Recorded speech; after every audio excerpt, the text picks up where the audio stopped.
All right, jumping right into it. You folks sent over a ton of stuff on Tulsi Gabbard. Yeah, it's pretty impressive. Court documents, news articles, forum posts, even excerpts from a book about Gaudiya maths. Seems like you're going for the full picture here, huh? Definitely going deep. Mm-hmm. And one theme that keeps popping up is this Science of Identity Foundation. Yes, F. Yeah, the SOF, and its influence on Gabbard's life. Seems to go way back, like from her childhood all the way to her political career. Okay, so for those of us who, maybe haven't been down this rabbit hole, what is the Science of Identity Foundation exactly? It's not just like your average religious group. Right, I got that feeling. It's an offshoot of the Hare Krishna movement. Okay, so we're already in interesting territory. Which is itself a branch of Hinduism focused on the worship of Krishna. Okay. But the SUF is led by this guy, Chris Butler. I saw that name, and I also saw another name. Oh, yeah. He also goes by Jagadguru Siddhaswarupananda Paramahamsa. Whoa. That's a name. That's a name. So where does Tulsi Gabbard fit into all of this? Well, her parents were followers of Chris Butler. Okay. So she was raised in the Sikh community. From a very young age, it sounds like. Yeah, I mean, she even spent 2 years at a Sikh boarding school in the Philippines. Philippines, wow. Yeah, run by her uncle. A boarding school in the Philippines. That's a commitment. What was this school like? Well, the sources we have, it's a little controversial. Oh, really? There's been allegations of financial irregularities. Oh, cool. Yeah, one document mentions this guy, Patrick Bowler. Who's Patrick Bowler? Convicted drug trafficker. What? Involved with SIF. Yeah. And reportedly provided financial support to the school. Okay, hold on. So we've got a drug trafficker potentially funding a religious school. That's what it looks like. What are we supposed to make of that? Hard to say for sure. Could be money laundering, funneling money through a, seemingly legitimate institution. Makes you wonder. Or maybe the school was used to recruit vulnerable people into SIF, maybe exploit their resources. I mean, it's hard to know without more information. It's definitely a red flag, though. Definitely raises some ethical and legal questions. For sure. Okay, so we have this boarding school with some questionable funding. But even beyond that, it looks like SIF has had a pretty big presence in Hawaiian politics. Yeah, even before Gabbard. Really? Oh, yeah, going back to the 70s, several elected officials in Hawaii were followers of Chris Butler. Wow. So this isn't just some fringe group. Definitely not. It seems they've had a network of political influence for quite a while. So Gabbard wasn't just some random rising star in Hawaiian politics. She was stepping into an environment where SIF already had roots. Yeah, it makes you wonder how much her political career was shaped by that existing network. Did she benefit from their support? Possibly. Were her views influenced by Chris Butler's teachings? Could be. These are all questions worth asking. Absolutely. Now, Right. we can't talk about Tulsi Gabbard without addressing some of the controversies, right? Right.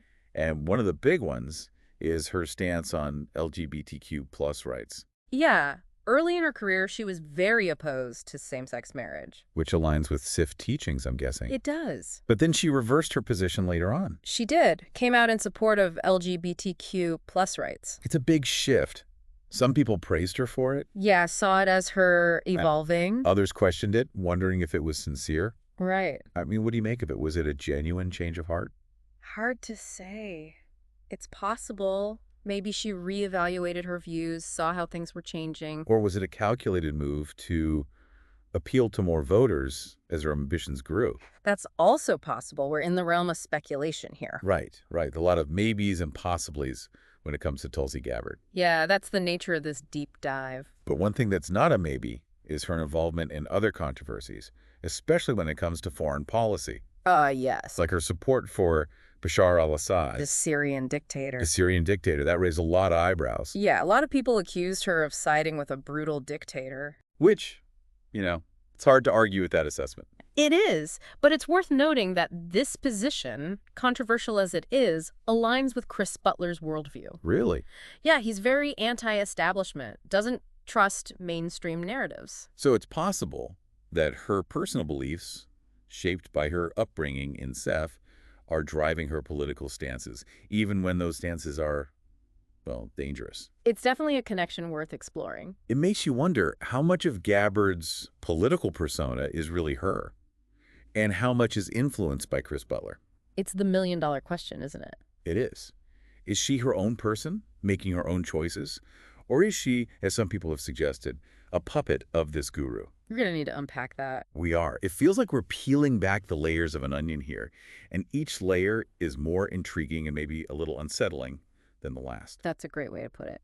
And keep peeling. We need to understand Chris Butler and the SIF a little better. Okay, let's do it.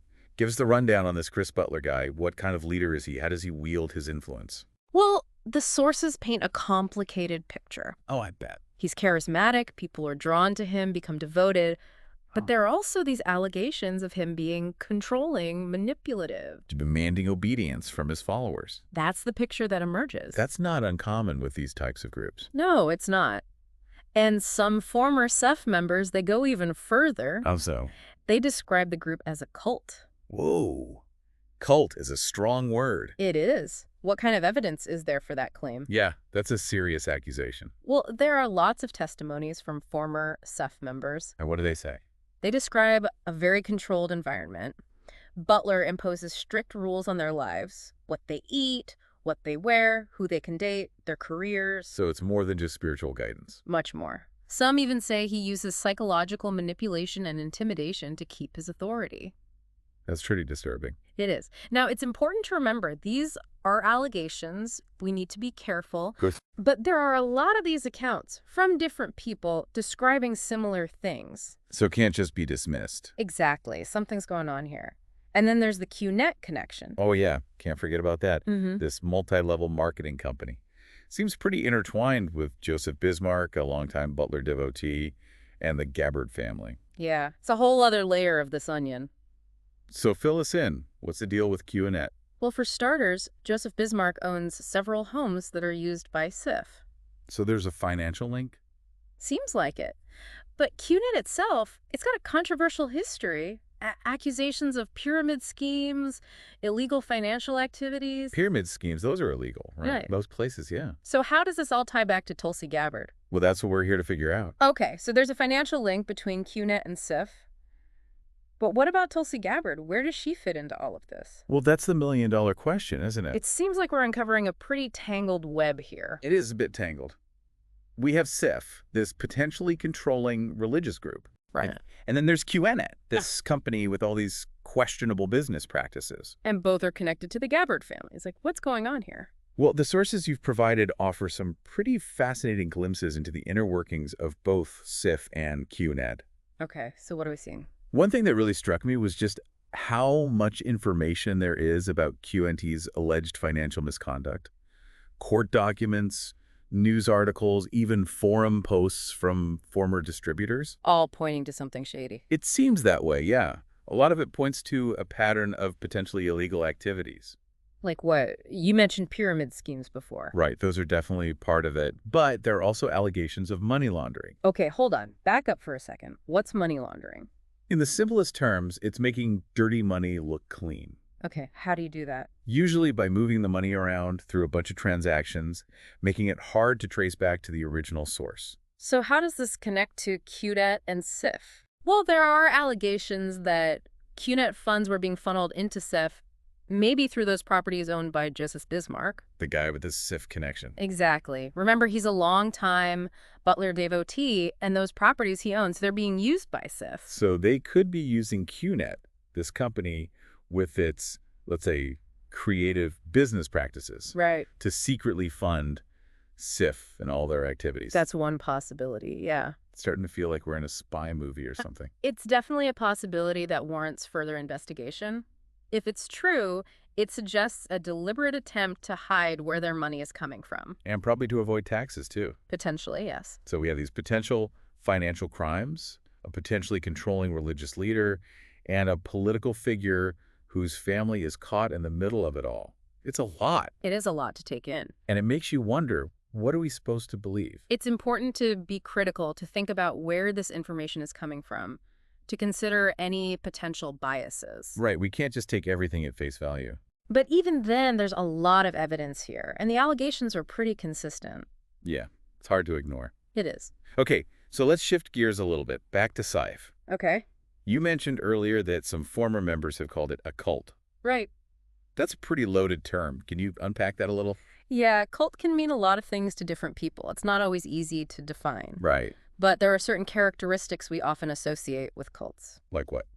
Well, there's usually a charismatic leader, someone who demands total obedience. Okay. There's also a system of beliefs that separates members from the outside world. So they're kind of in their own bubble Exactly. And then there's the use of manipulative techniques to control their follower. to control and exploit them. That's scary. It can be. So do these characteristics apply to Saif? Based on what we've seen in the sources, there's some evidence that suggests that, yeah, some of those characteristics are present. Okay.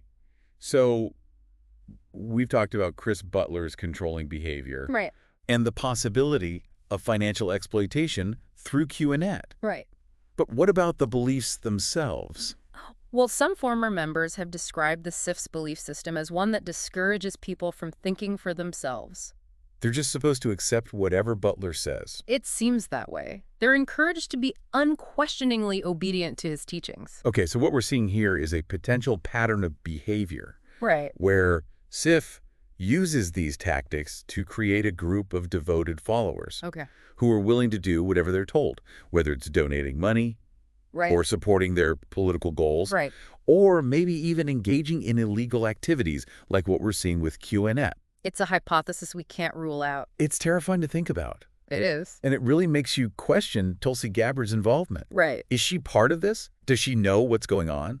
Or is she a victim too? These are all important questions. This is getting heavy. It is. It feels like we're wading through mud trying to find our way out. It's a complex story, for sure. So how are we supposed to make sense of it all? How do we know what's real and what's not, especially when it seems like the people in charge are trying to control what we see? Well, one thing we can do is look at different sources of information. Don't just rely on the mainstream media. Exactly. They can be influenced by political agendas. Or they might be afraid to go after powerful people. So where do we go for information then? We need to look to independent journalists, investigative reports, even listen to the stories of people who've been directly affected. So be proactive. Yeah. Go out and find the information ourselves. Exactly. We need to be skeptical, but also open-minded. Be willing to consider different viewpoints. But look at the evidence carefully. Exactly. And most importantly, we need to keep asking questions. Even if those questions make people uncomfortable. Especially if they make people uncomfortable, even if they challenge what we think we already know. This whole deep dive has made me realize just how much I don't know. That's a good thing. Recognizing that you don't know everything is the first step towards true understanding. It's about constantly learning and questioning. Exactly. Okay, so we've covered a lot of ground here. We've talked about Sif, Q-Net, and Chris Butler's possible role in all of this. But there's another piece of the puzzle that I think we need to address. Okay, what's that? Tulsi Gabbard's political career. Right. We've established the context, her upbringing, her family's connections, Sif's history in Hawaiian politics. Yeah. But now we need to see how all of this plays out in her actual political decisions and actions. I agree. That's a crucial next step. So let's go there. Take us inside the world of Tulsi Gabbard, the politician. What are some of the key moments, the controversies that have defined her career? And how does it all connect back to Sif and Q-Net? Well, one of the most interesting things about Gabbard's career is her ability to appeal to all sorts of different voters. Really? Even with all the controversies? Yeah, even with all the baggage, she's managed to get support from progressives and conservatives. Yeah. By taking positions that kind of defy the usual party lines. Huh. You'd think someone with her views and connections would alienate a lot of people. You would, wouldn't you? But she's managed to position herself as an outsider. Someone who's not afraid to shake things up. Right. She's critical of both Democrats and Republicans. Which probably appeals to a lot of voters who are fed up with the system. Absolutely. She's tapping into that anti-establishment sentiment that's so strong right now. Okay, but how does that connect back to Sif and Chris Butler?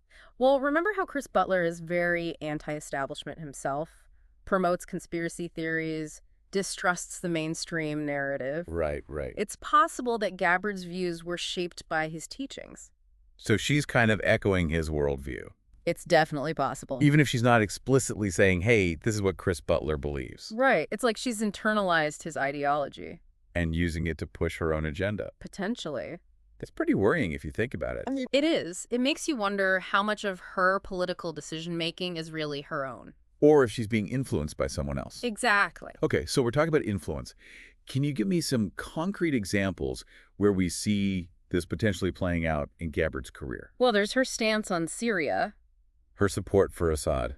Right. Remember how that aligns with Chris Butler's worldview? Yeah, distrust of U.S. foreign policy, Yeah. embracing alternative narratives, even propaganda. Exactly. So she's just repeating what he says, even when it goes against what most people think. It's a possibility. It's almost like she's a spokesperson for SUS, not an independent politician. It's a concerning thought. And it's not just Syria.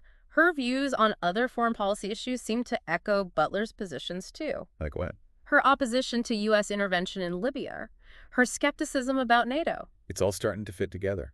It is. It's like she's a carefully constructed product of this organization.